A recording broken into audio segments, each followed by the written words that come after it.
the only other comment. It's at Howard High School, starting at 7, and the time frame 7 to 8:30, since we have to get out and clean up after ourselves by 9. So don't make a mess.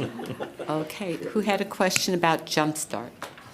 I did, okay, because I'm interested in it, but also because it was being used to move students around to try to alleviate some of the overcapacity issues, and I'm very interested to see what kind of response you've gotten, where the students are coming from, ultimately how many will be moving, what does that do to the capacities at the receiving schools, et cetera.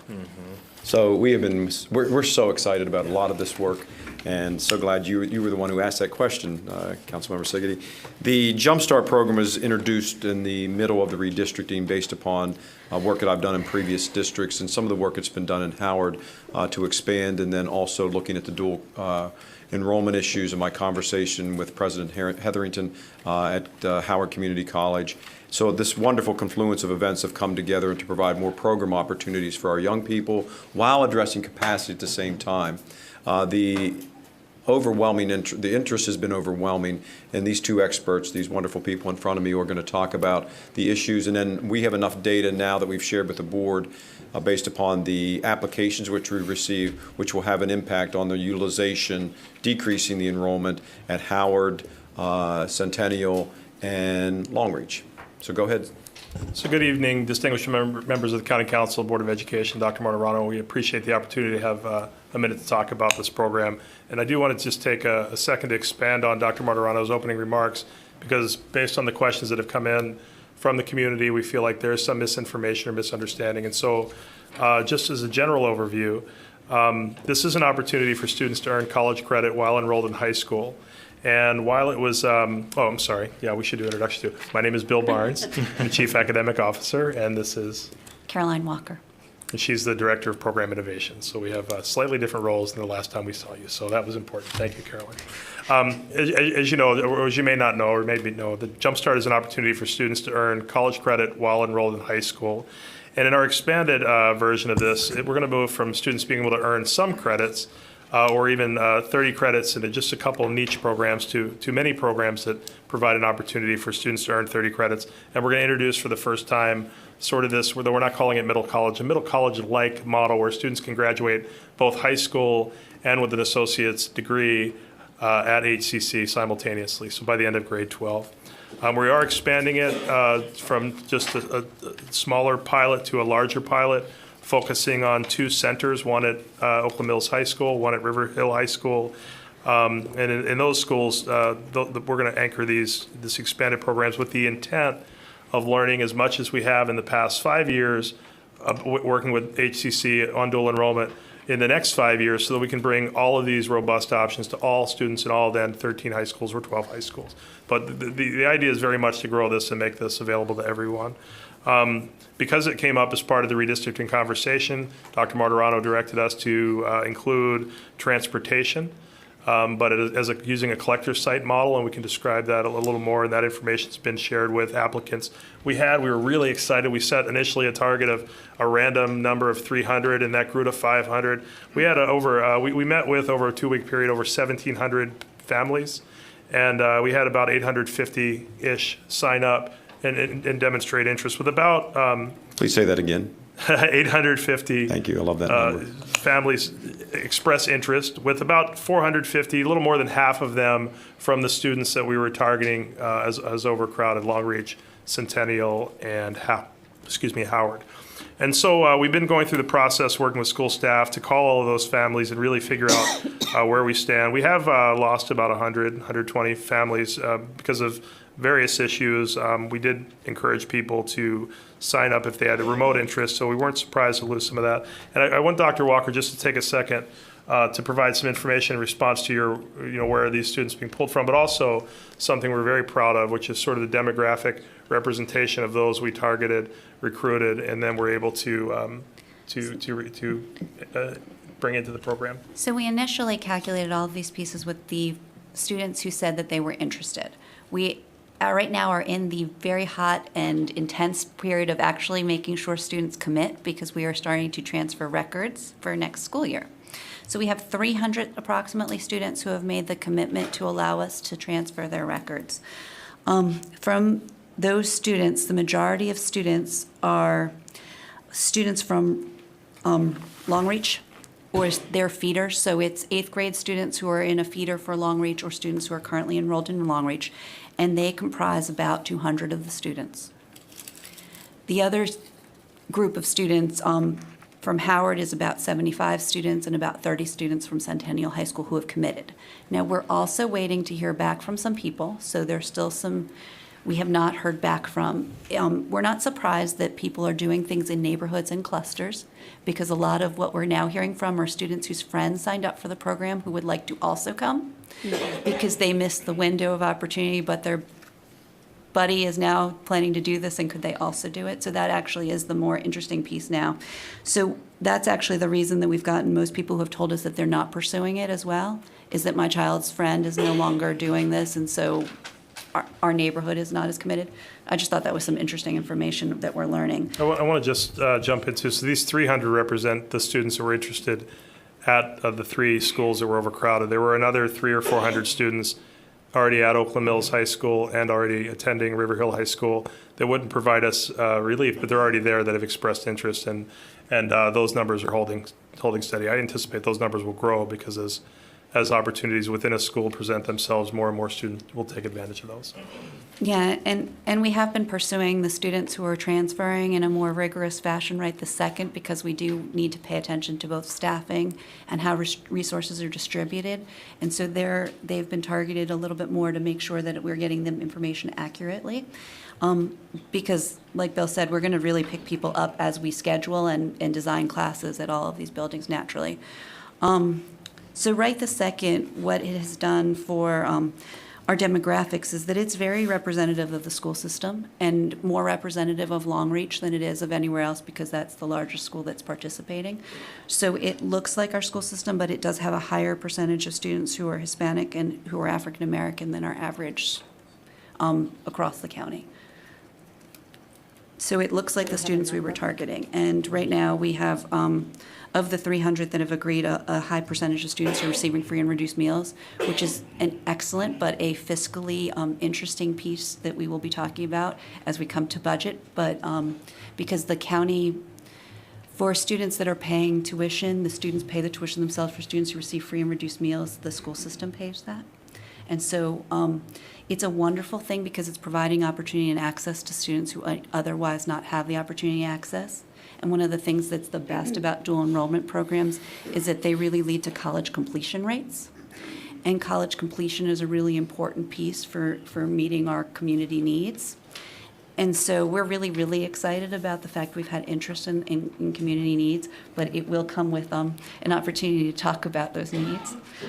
Yeah, and that's over a third of the applicants, or the people that have accepted, receive free and reduced meals. Over a third are African American students, and African American families are identified, and about a fifth, or 20%, are Hispanic, from Hispanic families. So one of the early concerns from community members that were calling my office was that this was maybe a program for an elite level student, and we put forward that this was for all students. And then we worked very hard with our staff and community partners to make sure that everyone who might take advantage of this would have the opportunity to, and we were very aggressive about that, and really excited about our results so far. And then in terms of the impact, we were really looking to see if this would drive any of our schools to be under the 110% of capacity, and it does do that with Longreach. It still hasn't made as much of an impact in Howard and Centennial. The numbers are lower, but Longreach, we'd be looking at a projected utilization of about, because we hear from different children every day. I'm scared to say a really firm number, but maybe 106%, 107%. I was getting texts that the number was changing as I was coming down here. I was like, don't tell me. 300 sounds good. Mr. Fox? So Believe it or not, no questions. I just really want to thank you for the update. It sounds very exciting. And again, I just want to hear it again for the public record. Well, He's speaking for himself. No, there's very no question exciting. coming. And actually, I was going to give you additional kudos because you had brought up this concept, and we were talking about other ways to better utilize it. But I'm going to stop it there since you're getting Oh, on. darn. Okay, I see what happened. Did you give the utilization numbers? We did for Long Reach and. Give it for all three. That's why I wanted to yes. double back around. I'm sorry. So it's still 120% for Centennial and about 130% for Howard, But it did drop. but it did drop. Yeah. So given what we've been talking about today on site selection, on redistricting, on the Jumpstart numbers, and that about 75 students are coming out of Howard, but Howard's looking at 130%, what are your thoughts? You asking me? Go ahead, board members. Anyone who would like to elucidate? Can you tell us what that would mean in terms of it dropped, but to what at Howard? Or from what? From, because they're From at what? 130. She gave us work out too. sorry. So we started at about 140, so it's a little more than half of the students. We could pursue to determine why. I So think- that's From something- 142? Starting No, utilization I rates. mean the capacity. Oh, You- the utilization, I'm sorry. Utilization. Because I didn't bring it, so it's 9% more than that. I'm going to do math. So I can do some basic math skills. It was like 136% previously, and Renee's going to check that my math is right here. So it was 136 or 137%, and it's now at about 130. Which school? I'm sorry. Howard. At Howard. Howard, which is a lot of children, but it's not a lot of children in a school with 2,000 children. Sure. So the projected high school utilization for school year 2018 at Howard was 136% capacity utilization. So under this program, it would be about 131. So you are getting some relief. And then at Long Reach, the capacity utilization projected was 119, and so that goes down to about 107. And then Centennial was projected to be at 122, almost 123, and it's dropping down to about 120. So there is some movement. This doesn't account for, the board directed us to also take into account trailing siblings. Right. Oh, And, this does not include This does not that? include the projection for them, which does scoop up, again, proportionally, so Long Reach would have a few more students out, about 75 to 85 more students in the near term. And we were projecting that, thinking about the new high school's current open date. We've learned some more information this evening about that timeline. So we need, the term near-term sibling is relative to how long you're going to run the program, so we'd have to recalculate that a little bit. So can you help me understand then the two schools that were the receiving schools? Where do they sit in terms of those 300? You want me to do math on the fly? Well, given that River yeah. Give it Hill to was. Greg. I'm so, as a former math supervisor, I'm so excited to be Okay. part of this. And yet you've calculated nothing. Do you have a calculator? All right, so where are your receiving schools? While they're doing that, do you have any other questions?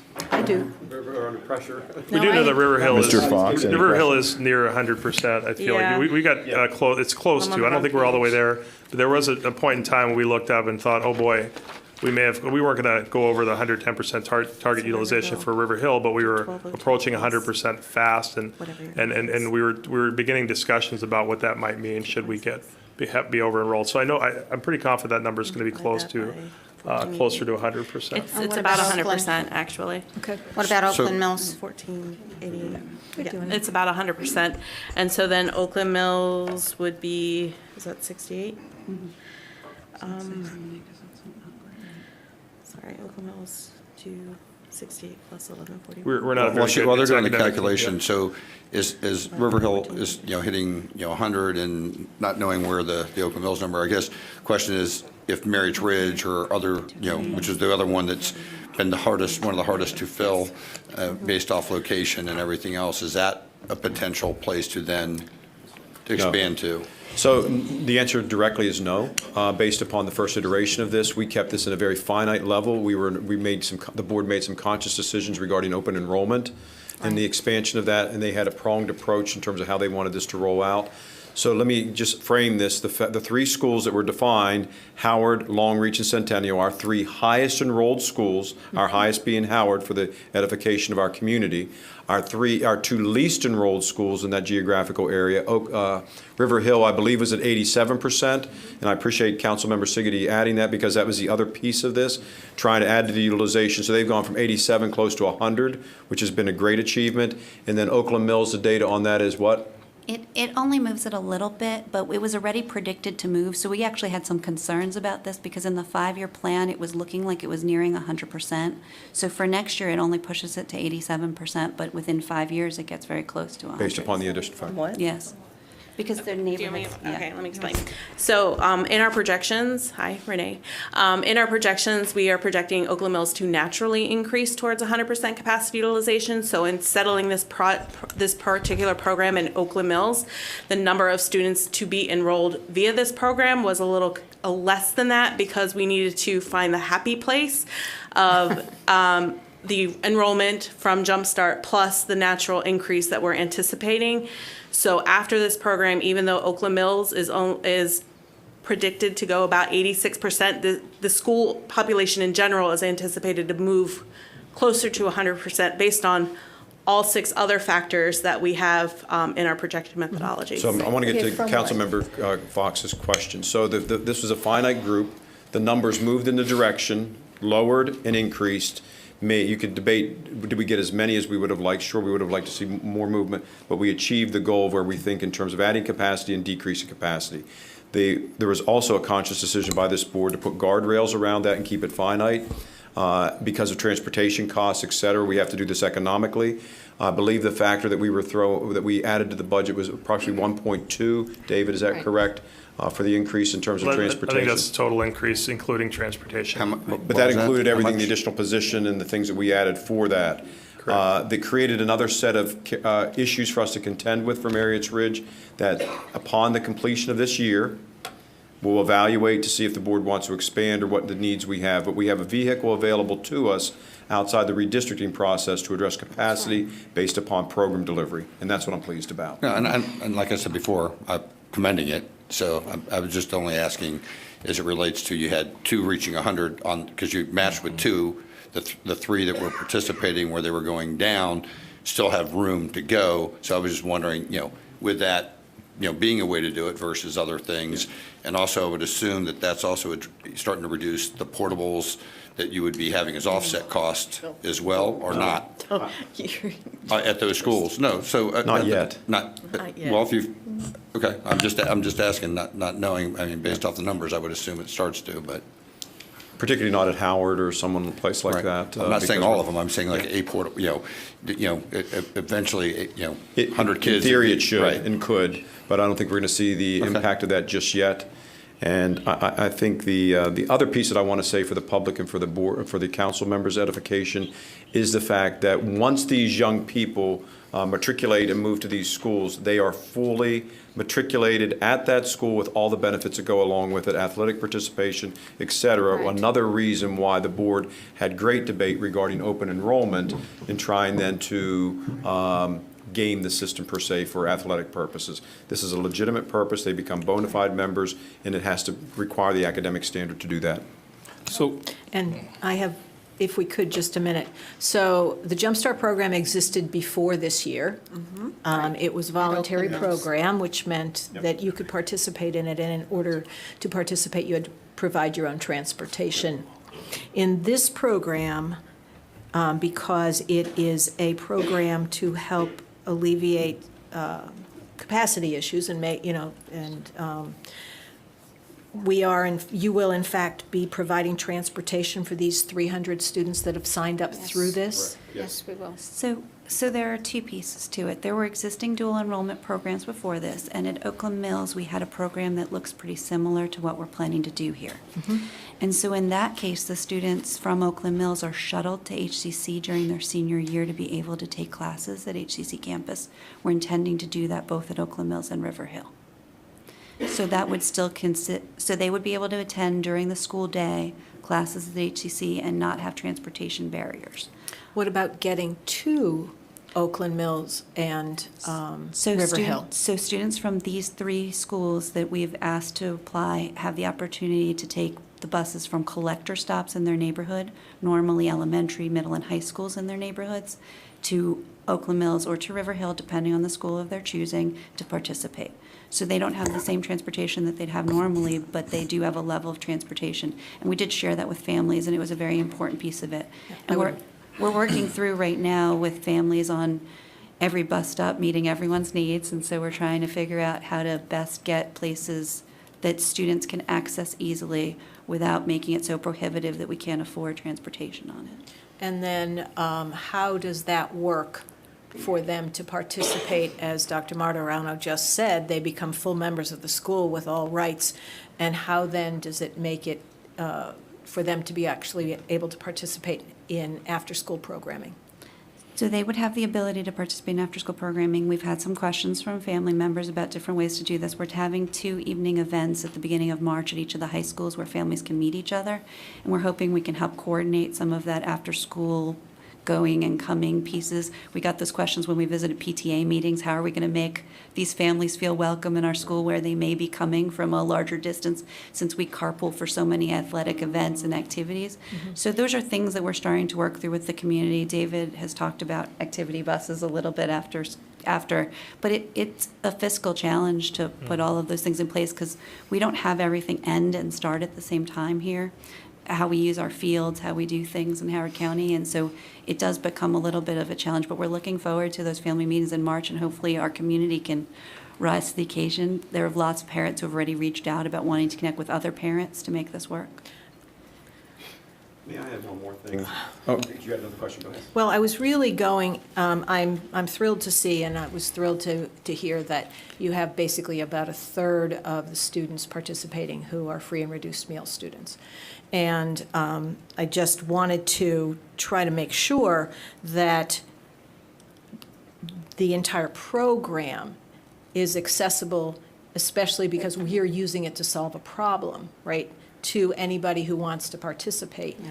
So if I'm a student at, and I pulled down everything off the website today just to look at the whole program, if I'm a student at one of the other schools where it says that I can participate in this, and that I can not only do the high school based, but also have HCC access, do I get HCC access just like Oakland Mills and River Hill? Yes, and that's actually the easy part, because once you're at the high school, it's during high school hours. Correct. That's the far simpler part for us to coordinate, and so we have no concerns about that moving forward. Okay, so we can make that door open to anybody. That door is very much open. Okay, so then I go back to the students that perhaps have not been able to participate in this program but may want to simply because of transportation issues. So how do we then make sure that we've crafted an equitable program? Have you talked to the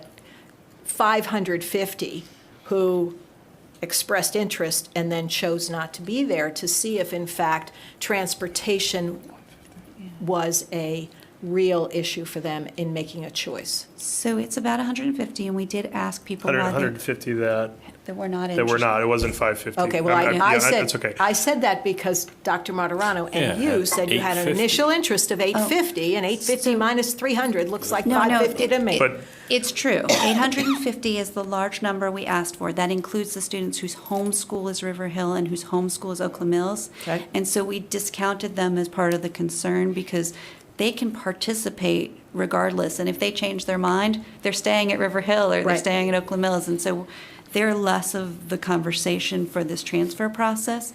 So of the 450 approximate students, we have 300 who have committed. When we asked them for commitment, and we did it about 12 ways, because this actually makes me very nervous because you're making a decision to leave your zone school to go somewhere else. And so we had counselors contact them are you sure you really want to move? And so in this very last survey, we did ask them, what's the reason? And I actually thought transportation would come up a lot more than it has. What's the reason why not to move or What's to the move? reason to not make the decision to come forward? Because we asked them, if you're not pursuing this, what's your reason? Most often, the reason was my friends, my social group, my child does not want to leave their social group. And that does not surprise me, but I was actually pleased to see that it was not things that we had put up as barriers in We place. had many parents ask us after our parent nights for tips for how to talk their children into this. And so I said I'm going to stay completely out of that. But I think that had, so that kind of affirms what we learned. I thought too, because we do get several calls and emails about transportation, because it was always going to be an issue for some families, and yet there's going to be a process for families. We're going to circle back. Dr. Walker talked today about there's a process, and Mr. Ramsey, that they use for summer school when the initial sites are published and folks have a hardship, that we put through a process and we decide whether or not we can add a stop or if it makes sense. And Mr. Ramsey was working under partial information when he proposed the initial set of stops, because he always told us, give me the kids and I'll give you the best stop sites. But we gave him some of the kids, maybe some of the kids, and he projected that these are likely to be the stops. But we're open to revisiting this. It's an ongoing process. So we have been hearing from our community members, as other people shared. Our community members are very good at getting in touch with us. And so many people have shared with us what other places they would like buses to be. And so we're going to be spending some time with criteria about how many miles students would be from another stop and how many other students would benefit from that stop. For the benefit of people listening to this or watching, and for the county council members, can you please go over what the programs are and where they're cited? So we actually like talking about these parts the most. It's a shame that we always end up talking about logistics, but what we're planning on doing is housing general studies programs at both schools. That's actually HCC's most prominent major. So it's actually the most open-ended, allowing students to major in what they would like to in the future if they choose to transfer to a four-year institution. Did you say general studies? General studies. So what that would mean is that they would have all of the prerequisites necessary to transfer to a four-year institution, all of their general ed requirements fulfilled. Is that correct? Many of them. Most of them. It depends on where they transfer, of course, and Well, to the state for the state institutions, schools, it's many. true. Still So, many.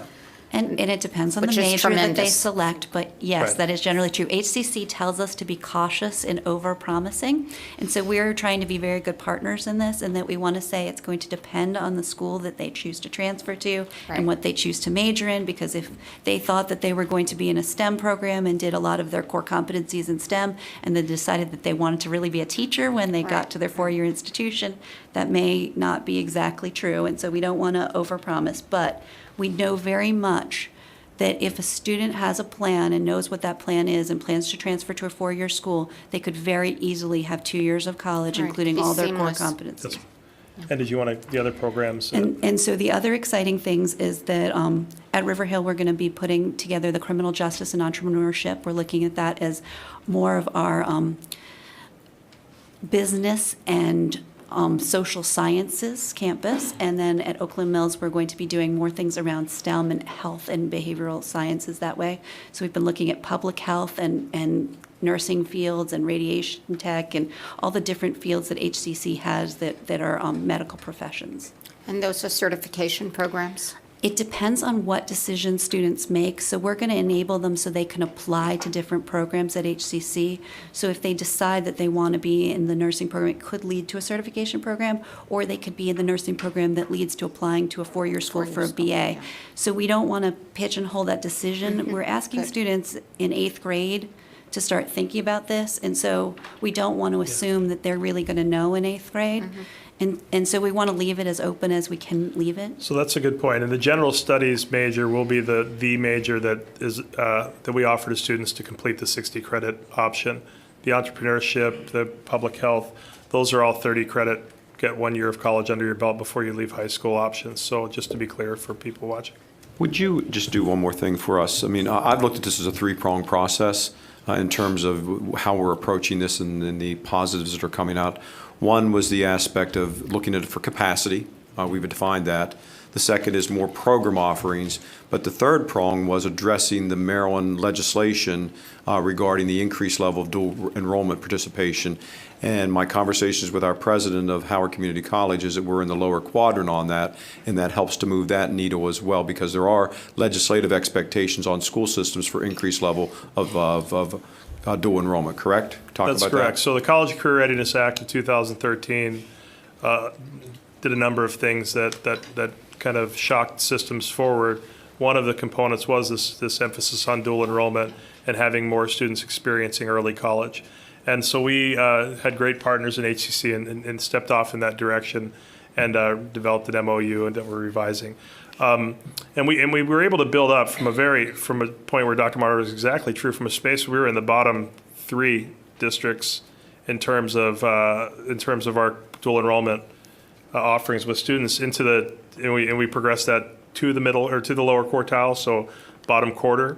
And recently we've looked and we roughly serve about 400 students now. So we're progressing towards the middle and out of that bottom quartile. Now, if you add another 700 students, we jump into the top 5 statewide, maybe top 3. And so there are a lot of districts that hover right around the 400, 500, 600 range in terms of students impacted. We think the plan is over 5 years to get this in every building, and then it'll be a game changer, because we'll have thousands and thousands of students. Well, all 18,000 high school students will be, if they're eligible, able to access college courses while in high school. And so, we're thinking in the thousands and thousands of students participating, not in the hundreds anymore. So as a follow-up to what you just said about it being in every school, then how would that work to attract or as a redistricting It would no longer, this was I think it's a great point. I appreciate the question. Dr. Martirano in June pulled us in and asked about dual enrollment, and he had talked to Dr. Hetherington and shared this information. We affirmed that we were underperforming, we felt, in this space. And so he pushed us off in a direction to think about ways to grow the program. And we met with HCC all summer and through the fall. And then as we went through the redistricting process, there became an opportunity to go right now. We can advance it a little bit and go 1 degree towards scale, but still in a pilot phase. And that was our excuse to do that, knowing that when the new high school was built, that we would engage in a more comprehensive redistricting process, and that at that point it would be a nice way to bring it to all the schools and if we're learning what we've learned. So it would not be, unless we learned from this and learned that that if we worked with transportation and transportation options changed, that schools would offer different programs or signature programs or whatever we want to call it, and then we had some movement that way. But right now it's supposed to be a 5-year program, or until we open the new high school, and then we're going to engage in redistricting. But at the same time, we're hoping to broaden it out then. But we have also figured out, we have a cybersecurity program that we do at ARL, where district-wide students participate in that dual enrollment program. And the agricultural. That's an exciting thing. We're moving towards HVAC and agriculture, and I support all of the CTE movements we're making, but we have a dual enrollment program in cyber, and that's a niche program that students will come for that from across the county. And there are probably other programs that we're doing with dual enrollment that would make sense to house in 1 or 2 places that students would come to, because it's not something that you have 30 students that are interested in every high school. And so making those sorts of opportunities available for students across the county is really important as well. In terms of redistricting, where are the students, once they move, where are they counted? As far as official enrollment, their In identification. terms of, well, when you're looking at the numbers for redistricting, for example, or when you're looking at capacity. I think I'm interpreting. Go ahead. Utilization capacity. They would be counted at their new school. Yep. At their new school. At their new school, wherever they're enrolled. They would be considered out of district in how we do our projections. So if I'm a Howard student and now I am at River Hill, I will get counted at River Hill. We count them as out of district students, and that is added into the projections. Now, once they're enrolled, so they're enrolling in the end of 8th grade or in 8th grade for a commitment for the 9th, and what happens if they decide this isn't for me? Do they? So we want this to be a very family-friendly experience. And it's supposed, we want to incentivize it because the more people we get into the program, the more we can learn faster. And so we've told families that once you enroll at River Hill, let's say, or Oakland Mills, let's just say at River Hill, just talking about, and let's say it's not working out, we're asking that you certainly can use the withdrawal period to adjust your schedule as needed at River Hill. We're asking that the family stay throughout that school year because if we, we assign staffing and allocate staffing to match enrollment. And then if at the end of the year things aren't working out, we'll be happy to have them return to their geographic home school. And so families have a lot of, they've all the decision-making power in terms of the way this goes down once they get in. We're going to try to facilitate it. And now we're sure that we can excite them. When I talked to River Hills PTA or Oakland Mills PTA, they're excited about, I mean, they were talking at a level that was almost brought me to tears. And we're talking about in November and talking, picnics and family nights and carpools. I just wasn't there yet. And they brought it and made it so personal. So I think that for some kids, a couple kids, this may not work out for. Right. I think for the vast majority, we're going to give them the option if it doesn't work out. We're not going to make them stay. No penalty. Or kick them out if they're right. not on target or anything like that. Because if they take any courses, they're taking advantage of the program. If they can't fill all 60 or 30, stay here. Or if you want to go back, go back. But yeah. So related to that, if they wanted, let's say they don't sign up in 8th grade, they can sign up later on in the process, or how does that work? So we do have students right now who are enrolling as 9th or 10th graders. So there are students who will start to take classes, and that's not atypical. Both the program at ARL and some of the students at Oakland Mills start in their junior or senior year. It just means that they may not gain 60 credits or 30 credits. They're not on path to do that, but we will create opportunities for them.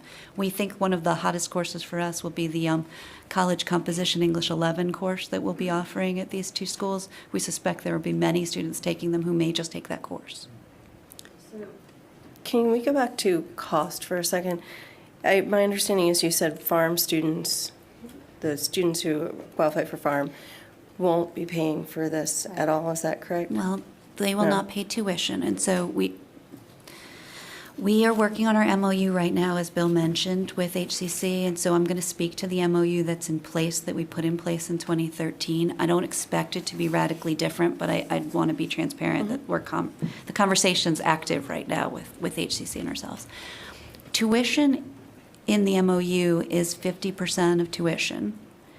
And then if you're a student who receives free and reduced meals, the legislation obligates the school system to pay for 4 courses for those students. We've made a decision in Howard County to pay for all of the courses, that 50%.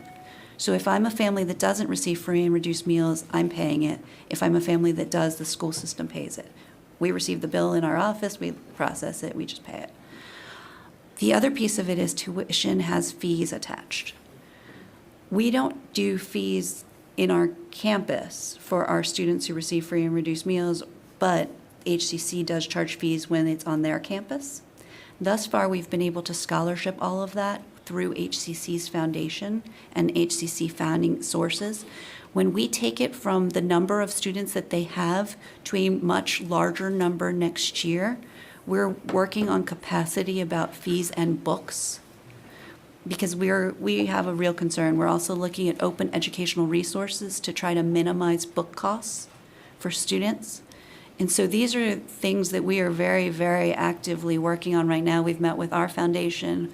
HCC's been talking with their foundation about potentially fundraising around these pieces as well, because we don't want books or fees to be an access denier for children.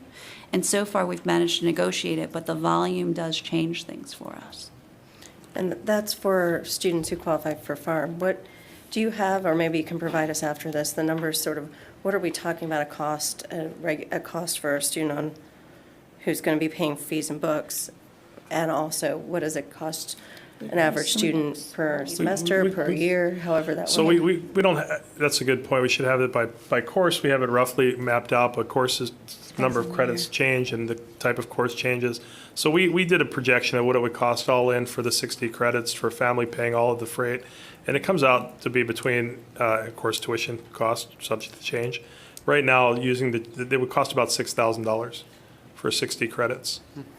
and 30, and 3,000 for 30 credits, but it moves a little bit. We were able to gain some efficiencies when we offer the courses on our campus, so it depends on which courses you take and where you take them. It would be much less if you only took the courses that were offered in our schools and never went to campus.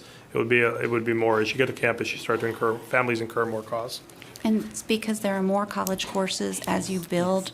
Your freshman and sophomore year, you're going to be incurring fewer costs, and your senior year, you're going to incur the most cost. And so that is a difference as well. So you can't average it out over time. The other question we often get is that this isn't eligible for federal loan pieces yet, because students have to be graduates of high school to be able to apply for things like Pell. And that's the sort of piece that people have asked about. Okay.